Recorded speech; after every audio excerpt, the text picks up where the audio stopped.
dear students, welcome back. Today we are meeting to end up the chapter that we started titled as the address.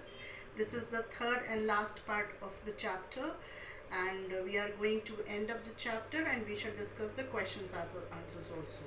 So let's begin today's discussion. So students, we left our discussion last time here till this paragraph where the young girl told the narrator that at one time they even ate in the plates hanging on the wall, and the narrator by then had found the burn mark on the tablecloth, and the girl looked curiously at the narrator. Now we shall begin from the next paragraph. Yes, I said, you get so used to touching all these lovely things in the house, you hardly look at them anymore. You only notice when something is missing because it has to be repaired or because you have lent it. For example, again I heard the unnatural sound of my voice and I went on. I remember my mother once asked me if I would help her polish the silver. It was a very long time ago and I was probably bored that day, or perhaps I had to stay at home because I was ill. As she had never asked me before, I asked her which silver she meant, and she replied, surprised, that it was the spoons, forks, and knives. Of course, and that was the strange thing. I didn't know the cutlery we ate of every day was silver. So here the narrator is talking to the young girl, and she said yes and told her that when you are so used to touching things into your house, you hardly notice anything. You only notice when something is missing or it needs to be repaired or because you have lent it. She again found her voice to be unnatural, and she continued. She told the girl that once her mother asked her if she would help her polish the silver, and it was a long time ago when she was getting bored that day and she had to stay that day, maybe because she was ill, and she asked her mother that what silver she is talking about, and her mother said that it was the spoons, knives, and forks, but she didn't know that it was silver, though she had been using it every day for eating the food. The girl laughed again. I bet you don't know it is either. I looked intently at her. What we eat with? She asked. Well, do you know? She hesitated. She walked to the sideboard and wanted to open a drawer. Look, it's in here. I jumped up. I was forgetting the time. I must catch my train. She had her hand on the drawer. Don't you want to wait for my mother? No, I must go. I walked to the door. The girl pulled the drawer open.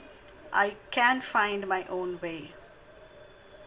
As I walked down the passage, I heard the jingling of spoons and forks. So as this conversation was going on, and the girl turned back to open the drawer where she wanted to see the spoons and forks that they had been using long before. So when she opened the door, at that moment the narrator jumped and she said forgot the time as she had to catch the train. The girl asked her if she did not want to wait for her mother. The narrator still replied with a no and said she must leave. And the girl pulled the drawer open. So the narrator said she could find her way out and walked down the passage as she heard the ringing, as it is written, the jingling of spoons and forks. So she could, when she was crossing by the passage, she could clearly hear the ringing ringing sound of spoons and forks.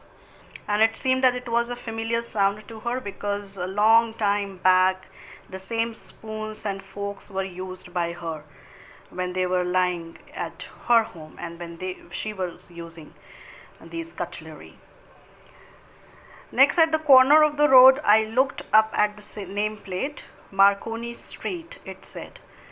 I had been at number 46, the address was correct, but now I didn't want to remember it anymore.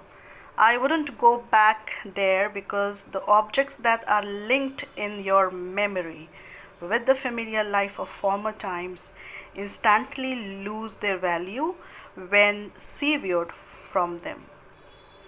You see them again in strange surroundings, and what should I have done with them in a small rented room where the shreds of black out paper still hung along the windows and no more than a handful of cutlery fitted in the narrow table drawer? I resolved to forget the address.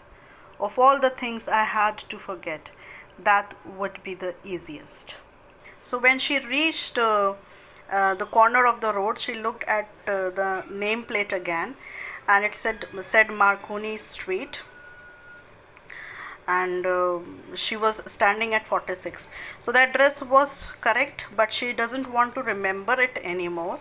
She didn't want to go back, as the things in there reminded her of memories linked with the familiar life of old times. But they lose the value when you are separated from them and you see them again in a strange environment. She thought of what she would have done with the small rented room where blackout paper hung over the window and no cutlery fitted in the narrow drawer. So she finally resolved on forgetting the address, as it would be the easiest thing for her to do. So in this way, she resolved to forget everything and everything which belonged to her past. And she finally came up with the idea that it is the easiest way to do, to move ahead in her new life. And she wanted to forget the address because she had lost interest in all those things which were linked with her past life. She wanted to come out of the memories of her former times to lead her life in a new way.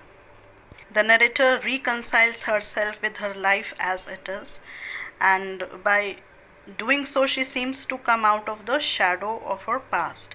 She moves forward with firm steps to live life in a new way. So, the message that we get from this story is that the war is dehumanizing. The narrator and her mother had to leave their home, country, and friends due to the war. The narrator's mother allowed a neighbor, Mrs. Darling, to keep with her precious things, and little did she know that her neighbor would prove to be selfish and a cheat.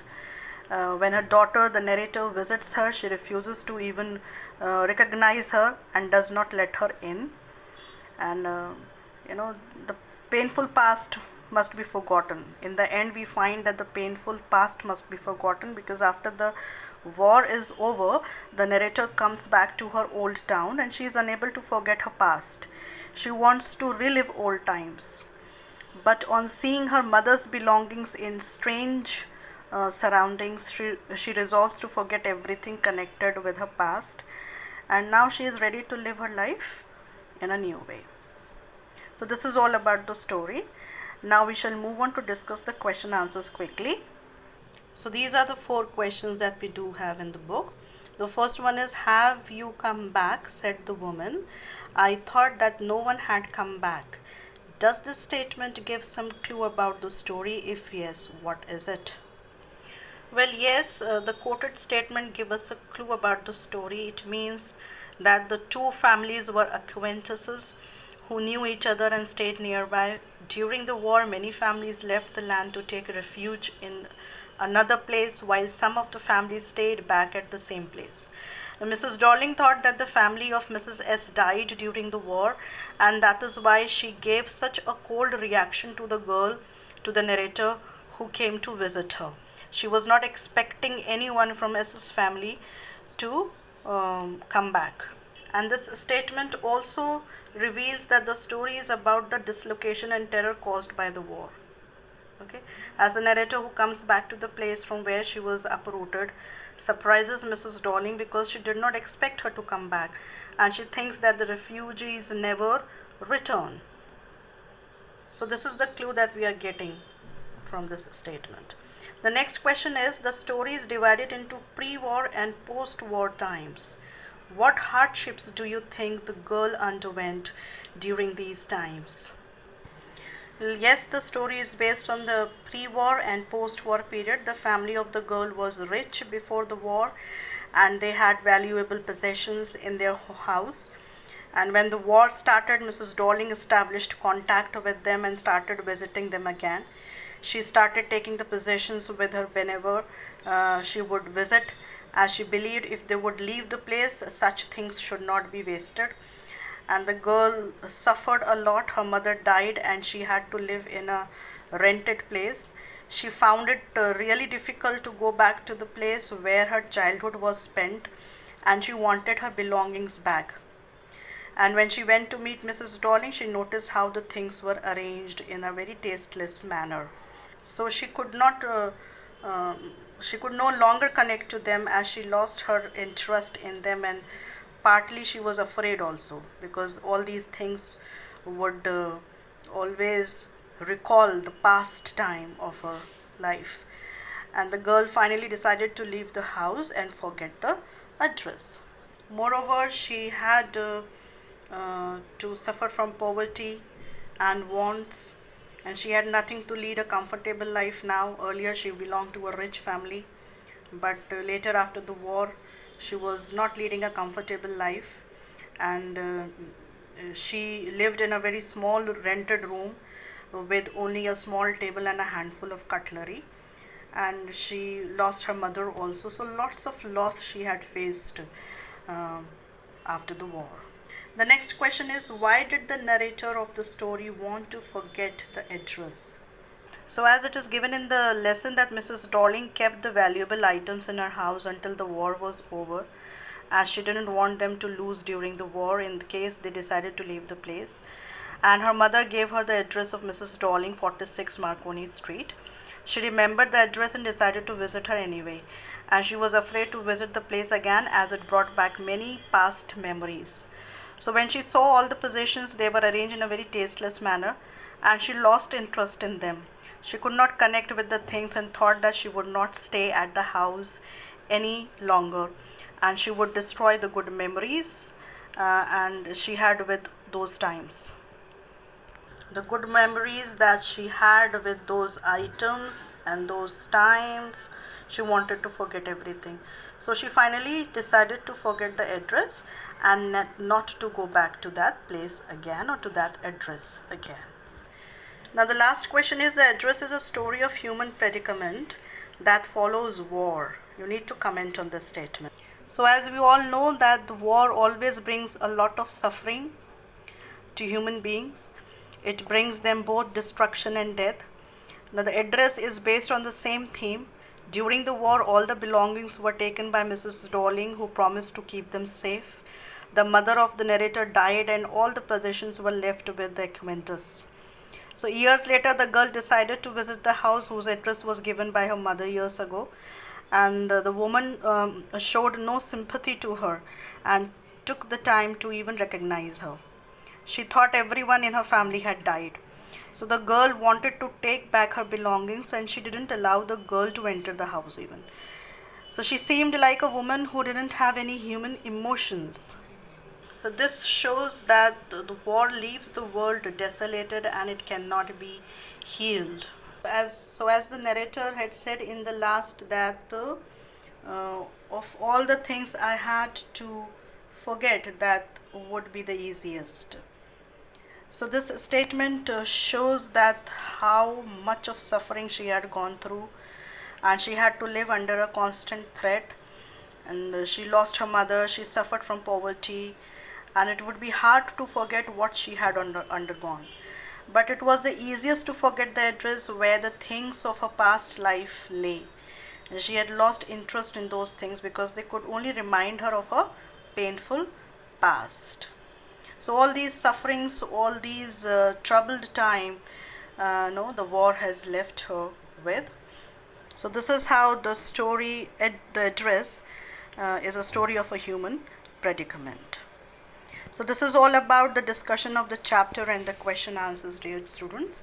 I hope the chapter is understood by you, and the things will get more clear when we will meet in the class when the school gets reopened. Till then, stay safe, stay home, and goodbye.